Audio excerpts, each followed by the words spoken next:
and we have seen 4 or 5 videos of this topic already, and today आज हम इसको आगे देखने वाले हैं, ठीक है।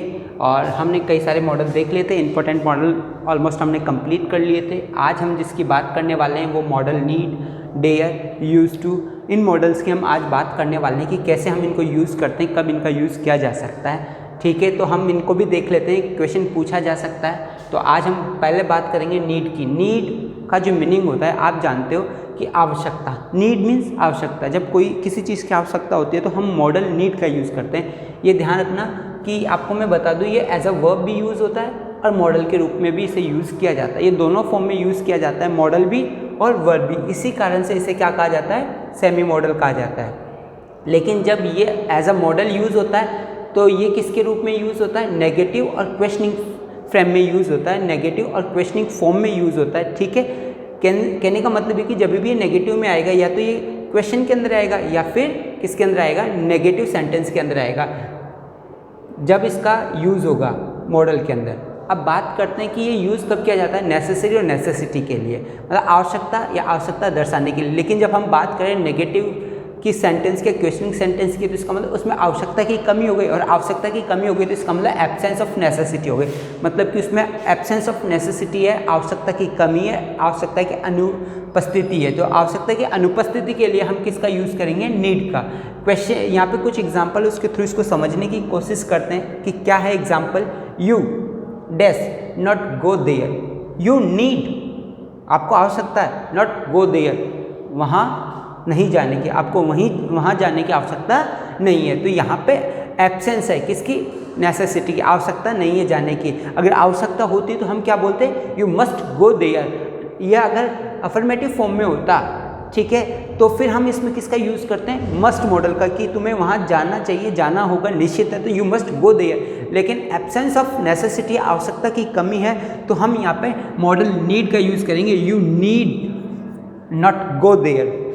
सेकेंड है you dash not worry about anything. यहाँ पे भी एब्सेंस ऑफ नेसेसिटी की कमी है कि आवश्यकता नहीं है किस चीज़ की, चिंता करने की, किसी भी चीज़ को लेकर, अबाउट एनीथिंग, कि कोई भी चीज़ उसको लेकर आपको चिंता करने की आवश्यकता नहीं है। You need not worry about anything.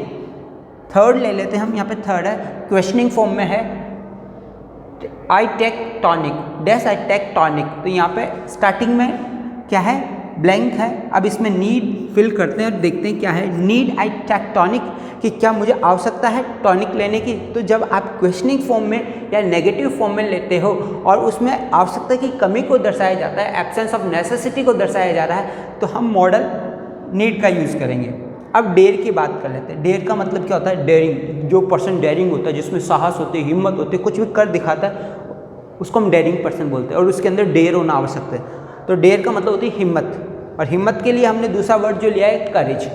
ये देखो, जब आप नेगेटिव फॉर्म में यूज़ करोगे आप इसको, और इंट्रोगेटिव फॉर्म में यूज़ करोगे, तो इसका मीनिंग है कि आपने इसको एज अ मॉडल यूज़ किया है, मॉडल के रूप में यूज़ किया है, ठीक है। अगर आपने इसको नेगेटिव फॉर्म में यूज़ नहीं किया है और सिंपली अफर्मेटिव फॉर्म में यूज़ किया है, तो फिर वो वर्ब के रूप में आप यूज़ कर रहे हो, ठीक है। तो अब हम आगे देख लेते हैं। How day you do it. आपने काफ़ी एक कॉमन सेंटेंस है जो सुना होगा, how day you touch me, how day you touch me, कि हिम्मत कैसे हुई मुझे टच करने की। तो वो यही है कि जब एब्सेंस ऑफ करेज की बात करें और साहस की बात करें कि साहस की जिसमें कमी हो, एब्सेंस और साहस का या चैलेंज का, तो हम उसमें डेयर का यूज़ करते हैं। तो how day you do it without my permission, कि तुम्हारी डेयर कैसे हुई, हिम्मत कैसे हुई इसे करने की, विदाउट माई परमिशन।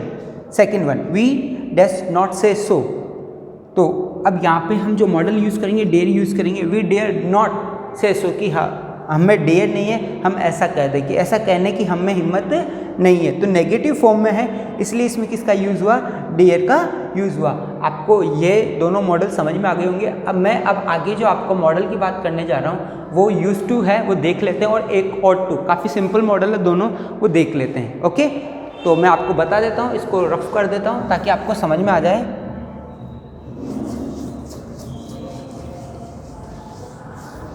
दोनों मॉडल हम देख लेते हैं।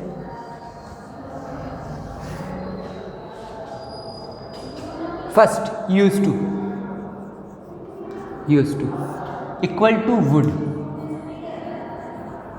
What do you mean it, क्या मीनिंग है इसका, what does it mean, sorry इसका क्या मीनिंग है, क्या अर्थ है इसका, वो देख लेते हैं। तो use to equal to would, देखो यूज टू जो है वो यूज़ किया जाता है पास्ट हैबिट के लिए, किसके लिए यूज़ किया जाता है, पास्ट हैबिट, और वुड भी जो है वो यूज़ किया जाता है पास्ट हैबिट के लिए। वुड को हम अदर फॉर्म में भी यूज़ करते हैं, अदर रूप में भी यूज़ किया जाता है, लेकिन यूज टू का जो यूज़ है हम सिर्फ पास्ट हैबिट के लिए यूज़ करें। अगर पास्ट हैबिट आ रही है तो वहाँ पे वुड भी यूज़ हो सकता है और वहाँ पे यूज टू भी यूज़ हो सकता है, दोनों में से कोई सा भी मॉडल यूज़ किया जा सकता है। वैसे मैक्सिमम हम वुड का यूज़ करते हैं, यूज टू पूछा ही नहीं जाता, बहुत कम पूछा जाता है, ठीक है, तो ध्यान देना। जैसे कि मैं यहाँ पे एक एग्जांपल लिखता हूँ, he dash fly kites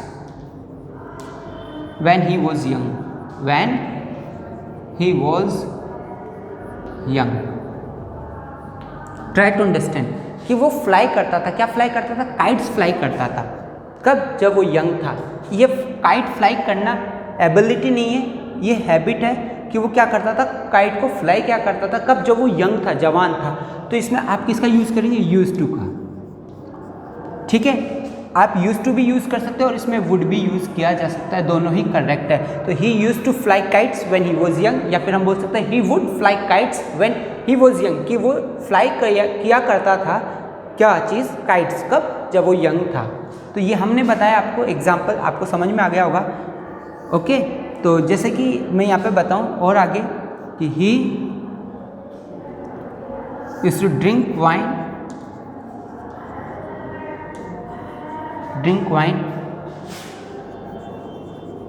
when he lived in Delhi।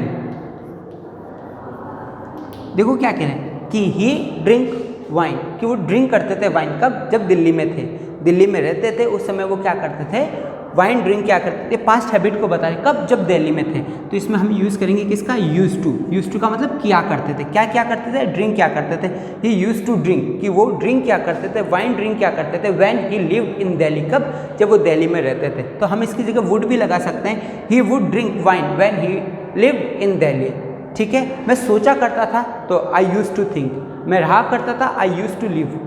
तो यूज टू का मतलब मैं ऐसा क्या करता था, मैं दौड़ा करता था, I used to run fast, okay, मैं तेज़ दौड़ा करता था, मैं बोला करता था, मैं इंग्लिश बोला करता था, I used to speak English.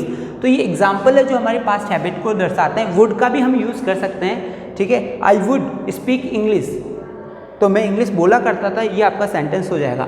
मैं आपको इसमें जो नेक्स्ट है वो बता रहा हूँ, ought to। ought to का किस प्रकार से यूज़ किया जा सकता है, देखो ought to जो है वो इक्वली should है, शुड के रूप में ही यूज़ किया जाता है। जैसे हमने शुड का जो रूल देखा है वही रूल इसमें फॉलो किया जाता है, बस इतना सा है कि ought के साथ में टू का यूज़ होता है, ought to, और यूज्ड के साथ में भी टू का यूज़ होगा, यूज टू। तो ought के साथ में किसका यूज़ होगा, टू, ought to, और ये पूछा भी जाता है। तो आपको इसमें ध्यान रखना है, इसमें जो हम यूज़ करेंगे वो किसका करेंगे, मॉरल ड्यूटी, मॉरल ऑब्लिगेशन, जो मैंने शुड में लिखवाया था, मॉरल ऑब्लिगेशन, ठीक है। ये जो मैं आपको बता रहा हूँ इसमें हम जो है इसके अलावा एडवाइस, ठीक है, सजेशन, इसमें भी हम इसका क्या करते हैं, यूज़ करते हैं। अब जैसे कि मैं बोलूँ यहाँ पे you dash respect your elders, तो यहाँ पे आपने कहा कि आपको रिस्पेक्ट करनी चाहिए, किसकी, अपने एल्डर्स की, अपने बड़ों की। तो ये एक तरह से क्या है, मॉरल ड्यूटी है, नैतिक दायित्व है। नैतिक दायित्व के लिए हम किसका यूज़ करते हैं, ought to का या should का। तो आप कोई सा भी फिल कर सकते हैं, हम यहाँ पे ought to फिल कर देते हैं क्योंकि अभी हम ought to सीख रहे हैं। तो you ought to respect your elders की, आपको रिस्पेक्ट करनी चाहिए, किसकी, अपने एल्डर्स की, अपने बड़ों की रिस्पेक्ट आपको करनी चाहिए। तो आपको ये समझ में आ चुका होगा, या आप अच्छी तरह समझ चुके होंगे। ought to में एक बात ध्यान रखना, जैसे कि मैंने बताया था LEST लेस्ट, अगर लेस्ट कंजक्शन आता है तो उसमें शुड ही यूज़ होगा, ought to आपको यूज़ नहीं करना है। लेस्ट में आप किसका यूज़ करेंगे, शुड का। I think you have understood it well, आपको अच्छी तरह से समझ में आ चुका होगा ये। और अगर कोई भी डाउट है तो इस वीडियो को वापस से आप दोबारा से देखें, आपको समझ में आ जाएगा। Okay, goodbye, take care yourself.